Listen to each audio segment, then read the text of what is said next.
Before we start, let me guys ask you to like, share, and subscribe to my channel. And also leave the comment if you enjoyed the video. Thank you so much.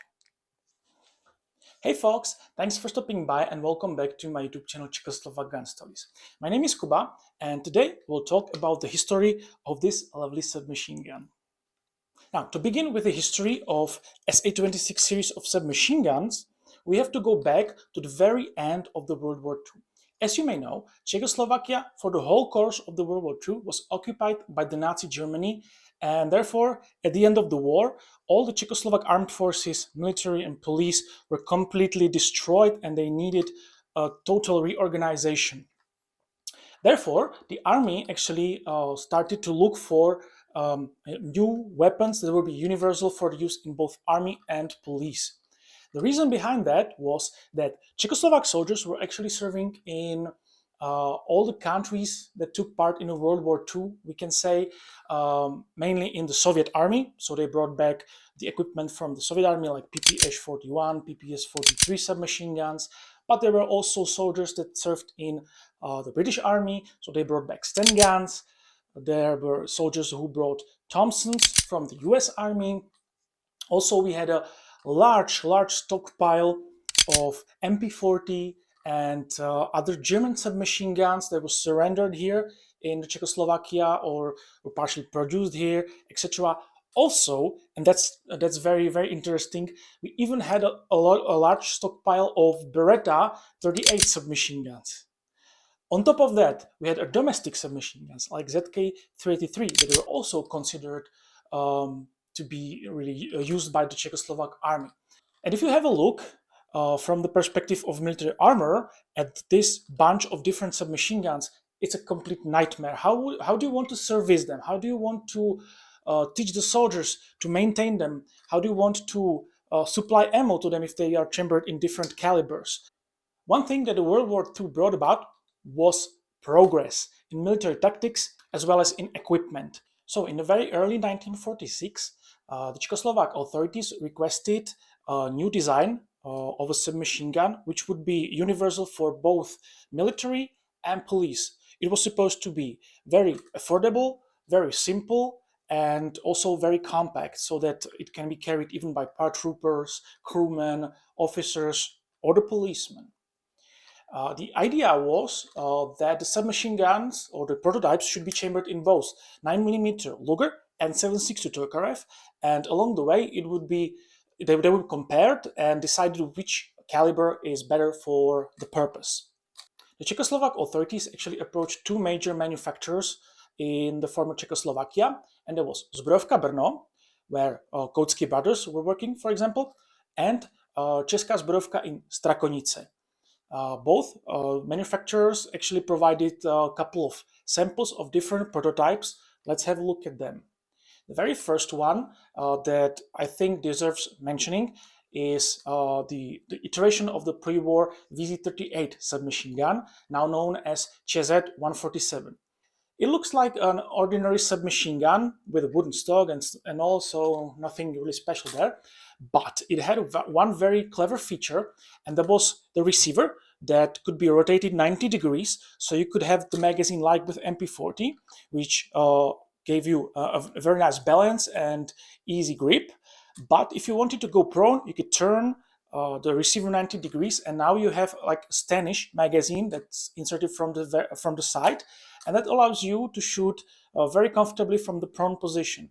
So that was a very nice, clever, and simple feature. However, Chesset 147 was still not compact enough, I believe, and therefore it wasn't really taken into consideration in the later stages of the trials. Václav Holek came with his own submachine gun known as ZB-47. It was a very unique design. Actually, they had a long 72-round magazine under the firearm, and there was a device that was turning the rounds before they were inserted into the chamber. So it is a grandpa of P90, we can say. However, this submachine gun was also a little bit complicated for the field use, so it was later expelled from the trials. Another prototype, Chesset H47, came from Strakoince factory. It also had a very strange magazine. It was placed into the wooden stock. And once again, the stress was put on capacity and compactness of the submachine gun. It was a prototype that was created by three very, very talented designers, František Miška, Jiří Čermák, and Jaroslav Holeček.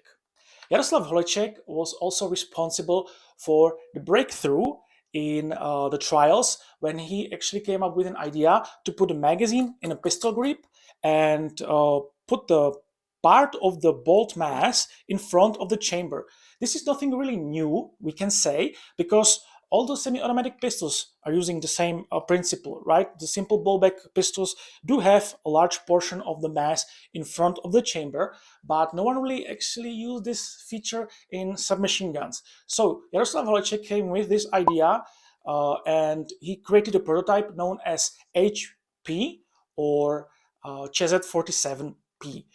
This was a real breakthrough because the officials were actually amazed by its compactness and very simple solution, and they asked other designers in the trials to come up with their own prototypes based on this idea. In the end, only two prototypes remained in the trials, one from Jaroslav Holeček himself, known as Chesset 447, and another prototype from Zbrojovka Brno, from Koutsky brothers, and that was ZK476.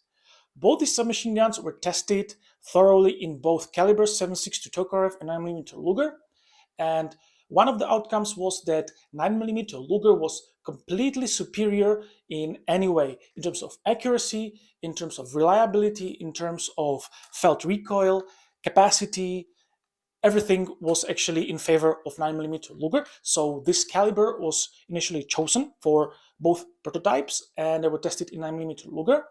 From the trials, we know that the ZK476 was doing slightly better than the Chesset 447.